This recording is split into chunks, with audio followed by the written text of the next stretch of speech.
মক্কা নগরীর প্রধান একটি জায়গা কবুতর মাঠ, কবুতর চত্বর যেটা বলা হয়। এই কবুতর চত্বর সম্পর্কে আপনাদের কিছু ধারণা দিব।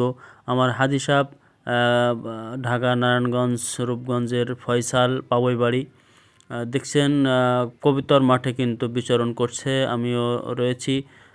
কবুতর মাঠে কিন্তু আনন্দ আলাদাই আসে। আপনারা জানেন এখানে যারা এসেছেন এটা কিন্তু খুব একটা আনন্দফুট এবং সুন্দর নিদর্শন একটা জায়গা। কবুতর মানুষের খানা, এই মানুষ খাদ্য দিয়ে থাকে কবুতরের, কেউ কিনে আনে, কেউ বাড়ি থেকেও নিয়ে আসে গম বা কবুতর যেগুলো খায়। এই যে দেখছেন কবুতরের অনেকে খাদ্য দিচ্ছে, কবুতর মনের আনন্দে খাচ্ছে। আর এখানে বাচ্চারা গেলে তো আসতে চায় না, বাচ্চারা খুব আনন্দ করে কবুতর নিয়ে।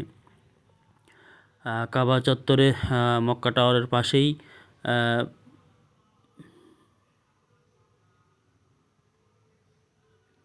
আমাদের হাজিরা কিন্তু অনেকে এখানে এসেছেন। যে যারা হজ করতে আসে তারা কিন্তু এই মাঠটা আসে। এই যে বাচ্চারা ছোট বড় সবাই কিন্তু এখানে এসে আনন্দ করে। এটা সুন্দর একটি জায়গা। এই জায়গায় যারা আসেননি তাদেরকে বোঝানো যাবে না, যারা এসেছেন তারা তো অবশ্যই বুঝতে পারছেন। ছোট বড়ই ছেলে মেয়ে সকলেই এখানে এসে একটু আনন্দ করার চেষ্টা করে। সুন্দর একটা পরিবেশ। আল্লাহ পাক আমাদের সকলকে এই মূল্যবান জায়গায়, মক্কা মদিনার একটা খুব দামি জায়গা, এই দামি জায়গায় আসার মতো সুযোগ করে দিক।